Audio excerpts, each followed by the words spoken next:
शुरू हो जाएगी, काउंटिंग शुरू हो जाएगी, रुझान सामने आने लगेंगे।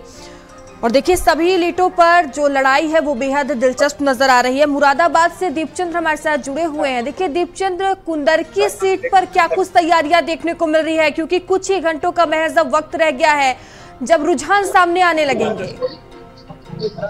देखिए यहाँ पर पुलिस की तरफ से चाक चौबंद सुरक्षा व्यवस्था की गई है, पैरामिलिट्री के जवान लगाए गए और चारों तरफ देखिए फोर्स ही फोर्स है, मेटल डिटेक्टर है जिससे एक एक आदमी को गुजारा जा रहा है। कुछ दिन बाद यहाँ पर पोलिंग एजेंट आने लगेंगे और 8 बजे से काउंटिंग शुरू होने लगेगी यहाँ पर।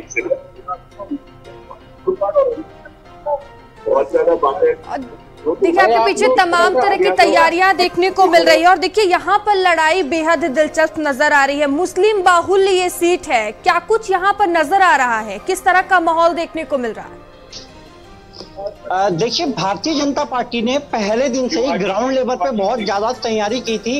अपने तमाम मंत्रियों की फौज भारतीय जनता पार्टी द्वारा यहाँ पर उतार दी गई थी और यहाँ पर सबसे खास बात यह है कि भारतीय जनता पार्टी को इस बार मुस्लिम वोट बड़े पैमाने पर मिला, क्योंकि पिछले लगातार कई बार से तुर्क प्रत्याशी को यहाँ पर टिकट दिया जाता है सपा की तरफ से, जिसके चलते शेखजादा जो बिरादरी है मुस्लिमों की वो समाजवादी पार्टी से नाराज थी, जिसके चलते शेखजादा का वोट जो है वो भारतीय जनता पार्टी को मिला। इसके अलावा और भी तमाम जो पार्टियां थी उनको भारतीय जनता पार्टी को और बिरादरियों का भी वोट मिला था। जो सपा के प्रत्याशी थे उन्होंने वोटिंग वाले दिन 2 बजे ही सरेंडर कर दिया था और अपने घर में आ गए थे। पुलिस विभाग के अधिकारियों और कर्मचारियों पे भी उनके कुछ आरोप लगे थे कि उनके जो वोटर हैं उनको परेशान किया जा रहा है और वोट डालने से रोका जा रहा है, जिसके चलते 2 बजे ही वो अपने घर पर आ गए थे। उसके बाद ये तय हो गया था कि भारतीय जनता पार्टी भारी पड़ेगी। हालांकि 8 बजे बाद काउंटिंग शुरू होगी और 11 बजे तक ये फाइनल हो जाएगा कि कौन मुरादाबाद की कुंदरकी विधानसभा का विधायक बनने वाला। दीपचंद, देखिए इस सीट पर बीएसपी ने भी मुस्लिम कैंडिडेट पर दांव लगाया है, तो बीएसपी की क्या कुछ भूमिका नजर आ रही है इस सीट पर? देखिए बीएसपी ने अपना प्रत्याशी तो उतारा है, लेकिन बहुत ज्यादा वो यहाँ पर कुछ कर नहीं पाए, क्योंकि बीजेपी का जो जनाधार है वो पिछले काफी टाइम से लगातार कम होता जा रहा है। हालांकि बीजेपी का जो प्रत्याशी है उसको एक हिसाब से हम वोट कटुआ प्रत्याशी कह सकते हैं। दीपचंद, आप तस्वीरें दिखाने की कोशिश करें। जिस तरह से हम पीछे देख पा रहे हैं भरपूर जो तैयारियां हैं वो कर ली गई हैं, सुरक्षा के पुख्ता इंतजाम नजर आ रहे हैं। देखिए निश्चित तौर पर आप मेरे पीछे देख सकते हैं भारी पुलिस फोर्स यहाँ पर तैनात किया गया। सिविल पुलिस है, पीएसी है और बाहर की तरफ पैरामिलिट्री के जवान भी हैं। ये यहाँ पर देखिए बैरिकेटिंग लगी जहाँ से एक एक आदमी को चेक करने के बाद ही अंदर भेजा जा रहा है, यानी पुलिस की तरफ से चाक चौबंद सुरक्षा व्यवस्था की गई है। पुलिस का साफ तौर पर कहना कि कोई भी अगर हंगामा करेगा या बवाल करेगा तो उससे पुलिस बेहद सख्ती से निपटेगी। ठीक है, बने रहिएगा आप हमारे साथ। तो अब तैयारियां देख सकते हैं भरपूर कर ली गई हैं। लगातार हमारे साथ नदीम बने हुए। नदीम, देखिए करहल सीट पर यादव परिवार में सीधी लड़ाई देखने को मिल रही है। फिलहाल अभी कुछ कह नहीं सकते कि यहाँ क्या कुछ होगा, लेकिन आपने इस सीट को अच्छी तरह से कवर किया है, वहाँ जनता से बातचीत की है, जनता का रुख किस ओर नजर आया है, आपका आकलन इस सीट पर क्या कह रहा है?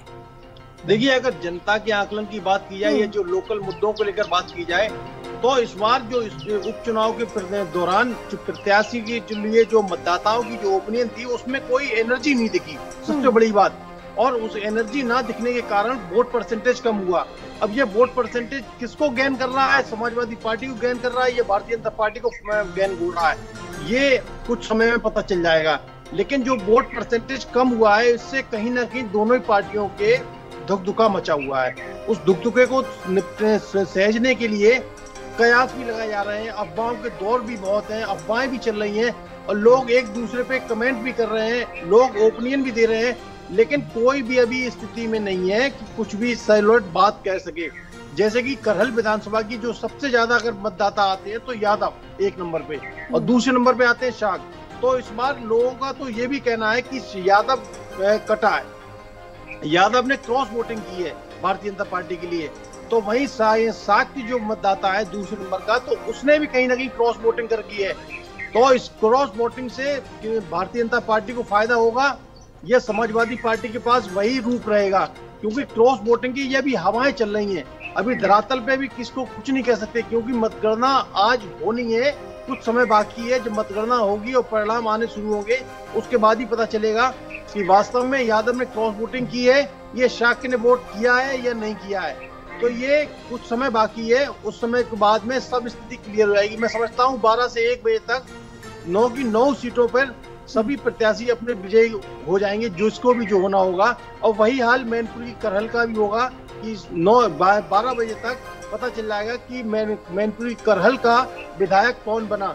लेकिन चुनाव बहुत दिलचस्प है, एक तरफ फूफा एक तरफ भतीजा। जिस तरीके से प्रचार के अंतिम दिन रोड शो में करीब 4:45 बजे दोनों का क्रॉस वेंटिलेशन हुआ था, उसी तरीके से मतदान वाले दिन भी 4:45 बजे ही सेम टाइमिंग क्रॉस वेंटिलेशन हुआ। लेकिन पुलिस प्रशासन की इतनी सहानुभूति रही, इतनी अच्छी पहल रही, जो कि किसी में भी किस तरीके की कोई हलचल या हरकत नहीं हो पाई। आप अपने शांति के साथ दोनों लोगों ने सामंजस्य बना के अपने अपने गर्तव्य के लिए निकल गए। हालांकि करहल जो समाजवादी पार्टी का एक लंबे समय से एक इतिहास रहा है, जीत का दबदबा रहा है, लेकिन इस बार जैसे कि समाजवादी पार्टी के पास पाने के लिए सब कुछ है और खोने के लिए गम है, तो लोग वहीं भारतीय जनता पार्टी के पास पाने के लिए सब कुछ है, खोने के लिए कुछ नहीं है। तो अगर भारतीय जनता पार्टी इस सीट में गेन करती है तो कहीं ना कहीं एक बहुत बड़ा इंसान सवाल खड़ा होगा कि आखिर इस गढ़ को जो कहा जाता है 22 साल से लगातार समाजवादी पार्टी के कब्जे में, वो कैसे गेन हो गया। हालांकि जो सर्वे आ रहे हैं, जो आकलन आ रहे हैं, जो लोगों से ग्राउंड लेवल पे बात हो रही है, उसमें सब लोग यही कह रहे हैं कि जीत तो हो जाएगी, लेकिन जीत कितनी। चलिए ठीक है, बनी रहिएगा आप हमारे साथ, लौटेंगे। और देखिए इसी बीच